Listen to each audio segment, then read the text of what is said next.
আজকে আমি বানাচ্ছি চিচিঙ্গা পোস্ত।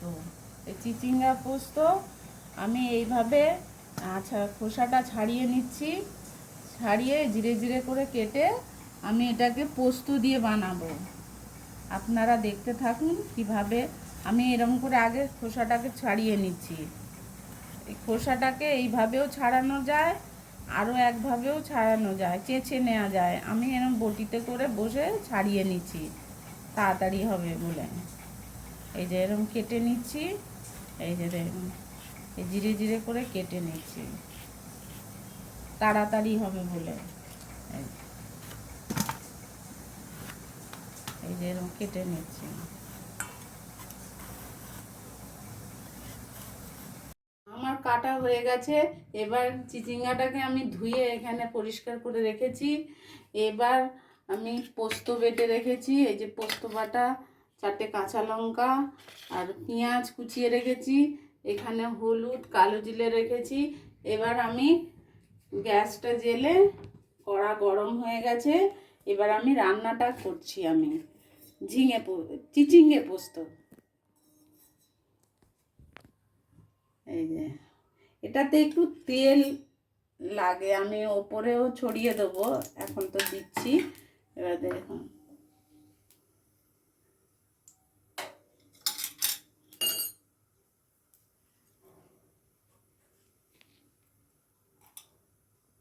দিয়ে দিলাম।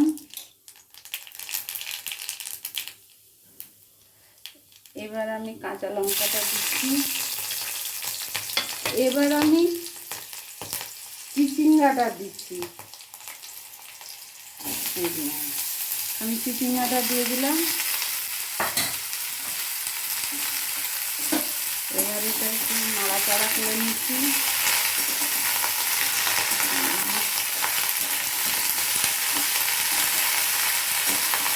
এই চিচিঙ্গাটা সুন্দর করে ধুয়ে পোস্ত বানিয়ে গরম ভাতের সাথে খুবই ভালো লাগে।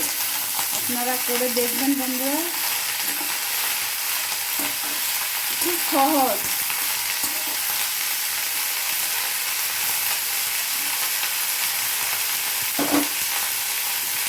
এবার এটা আমি একটু স্বাদ মতো নুন দিয়ে দিচ্ছি।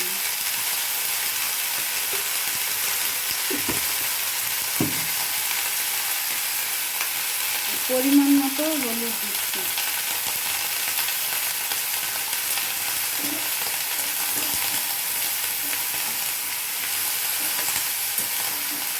চিচিঙ্গাতে কিন্তু অনেক জল বেরোয়, যেমন ঝিঙেতে জল বেরোয় চিচিঙ্গাটাতেও বেরোয়, কিন্তু তারা আমি অনেকক্ষণ ধুয়ে রেখে দিয়েছিলাম।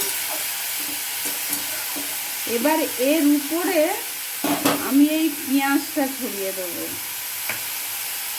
এই যে এই কাঁচা পেঁয়াজটা ওপরে দিয়ে দিচ্ছি।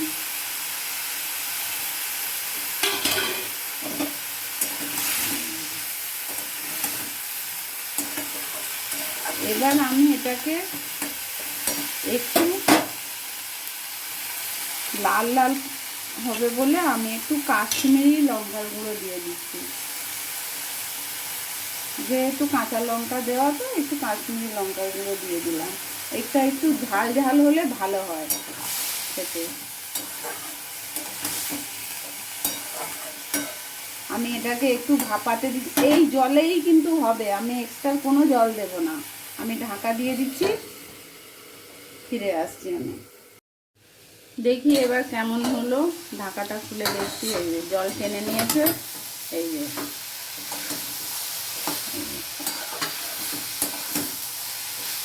এবার মোটামুটি হয়ে এসেছে। আমি এবার নাড়াচাড়া করে পোস্তটা দেব। কিন্তু বন্ধুরা, এই চিচিঙ্গে কাটা কিন্তু ডুমো ডুমো করেও কাটা যায়। আমি ধীরে ধীরে করে কেটেছি, তার কারণ তাড়াতাড়ি করার জন্য। এবার আমি পোস্তটা দিয়ে দেবো। এই যে পোস্তটা দিয়ে দিচ্ছি। পোস্তটা কিন্তু 2 চামচের মতো দিয়েছি আমি। হ্যাঁ, পোস্তটা দিলে, পোস্তটা তো এমনি ভালো। জল দিয়ে দিচ্ছি।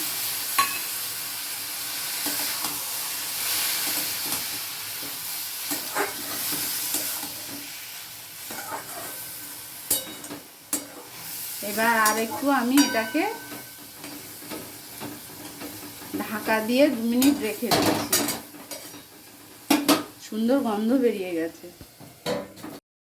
ঢাকাটা খুলছি। এই যে একদম টেনে নিয়েছে। এবার কি সুন্দর কালার হয়ে গেছে দেখুন বন্ধুরা, খুবই ভালো। ঝিঙে পোস্ত তো আমরা সাধারণ কত ঝিঙে পোস্ত ঝিঙে দিয়ে পোস্ত তো সবার সাথে চলে, কিন্তু এই চিচিঙ্গা দিয়ে খেয়ে দেখবেন গরম ভাতের সাথে আর কিচ্ছু লাগবে না, ঠিক জমে যাবে। এটা একটু আর একটু আমি এমনি জোর আঁচ জোর করে দিলাম, দিয়ে এতে একটু কাঁচা তেল দেবো ওপর থেকে। এই যে আমি হাফ কলা একটু তেল দিলাম, এটা একটু তেল দিলে গরম ভাতের সাথে আর কিচ্ছু লাগে না। করে দেখুন, আমাকে কমেন্ট করবেন, শেয়ার করবেন, সাবস্ক্রাইব করবেন। কেমন লাগছে বন্ধুরা আমাকে অবশ্যই কমেন্ট চাই। আমার এই ছোট্ট রান্নাঘরটাকে একটু বড় করুন, আমি খুব আনন্দ পাবো। আর আনন্দ সহকারে এগুলো রান্না করি আমি খুব ভালোবেসে। আমি কিন্তু অনেক কাজ করি বাইরে, আমার একটা সেলাইয়ের দোকান আছে, আমি সেলাই করে এটা করি। আপনাদের সাহায্য আমার খুব দরকার। এই যে এবার নাড়াচাড়া করে আমি নামিয়ে নিচ্ছি। দেখুন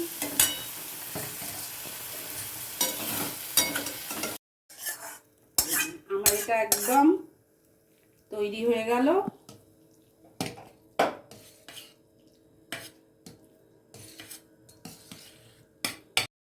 এবার আমার এটা কমপ্লিট হয়ে গেছে। আপনারা দেখুন বন্ধুরা কেমন লাগছেন, বাড়িতে বানিয়ে দেখুন। অবশ্য অনেকেও করে থাকেন, তাও আমি নতুন করে আবার দেখাচ্ছি। যদি ভালো লাগে আমাকে অবশ্যই সাবস্ক্রাইব করবেন, লাইক করবেন। আমি আবার নতুন কোনো কিছু নিয়ে আসবো।